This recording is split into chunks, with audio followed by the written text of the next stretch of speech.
Hi, welcome to the home altar of this year, which marks the 25th anniversary of my home altars.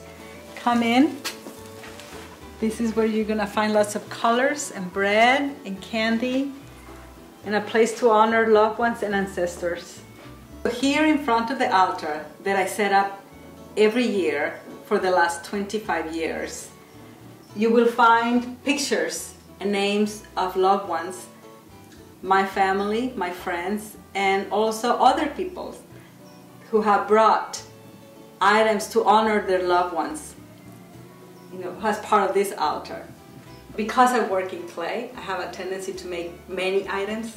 I work in paper, so I make all the paper cutouts and skulls filled with glitter, so they look very happy. This is a Mexican tradition, and in Mexico, we think of death daily. We use it in our words. If we're hungry, we say, me muero de hambre. If we're thirsty, me muero de sed. The usage of death as part of our language is very common. Even if we are superstitious about it, we're not afraid. Because we should not be afraid of death, of dying. So I incorporate all that and incorporate also other cultures, items from other cultures, Chinese, or from Japan, Korea, or Greece. Me being Mexican and living in California is just very suitable that I continue this tradition, which I have shared with family, with friends, and with the community. You go visit someone's house and they have extra bread, cookies. The sugar, of course, is just decorative, but the chocolate, yes. And in fact, if somebody really loves you, you get a chocolate skull with your name. Like a Valentine does it that, but with your name. I mean, it will be like in other cultures, we'll be like really ugly, but for us in Mexico, it's like, oh, they really care for me. Yeah, we have flowers all around the room, as you can see, and this kind of flower, marigold, which is the cempasúchil, it's a Nahuatl word from the Indians in the central part of Mexico, is the flower that's been used for altars for centuries and centuries. The ancient people used to say that it smells like earth and bones. My tradition started 25 years ago as I was honoring a friend of mine who died in an earthquake in Mexico City. She was a doctor and trying to save babies' lives. And so this was for her. Her name was Mirna. And out of that shock, I was there in Mexico City helping. I started making altars. It was part of my mourning process. I incorporate, as much as I can, all the poetry, the love, the life, and the honoring that I can into honoring loved ones. This altar is in honor of those who died this year. This altar has the embroidered cloth that I made with the butterflies. I made it, finished it 2 years ago when my father passed away, and it was part of the mourning process.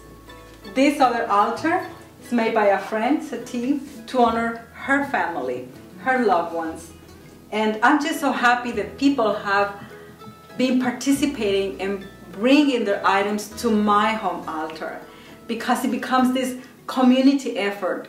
She's called La Catrina, it's a dancer, it's the skull, and it's a reminder that underneath what we see in every one of us, we all have skull and bones. That's what we have in common. That's what we all are. This is our altar to honor dogs and cats and our pets. People have brought cookies they made to honor their dog. And a say that we found in a bottle that says, I hope to be as good as my dog thinks I am. This shrine stays here year-round.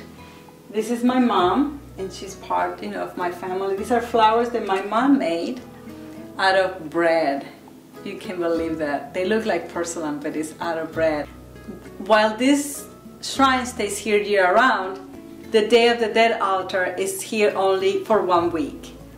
And these are items that I make recycling, boxes, crates for oranges. And I just have lots of fun thinking of these guys all drunk, talking, musicians. This is an outdoor altar that I've been setting up now for several years, specially made for those who have suffered because of wars, and particularly for those who committed suicide because of the memories of wars. I have given them lots of money to get out of hell, thanks to the Chinese rituals. And gold, so they need gold for heaven.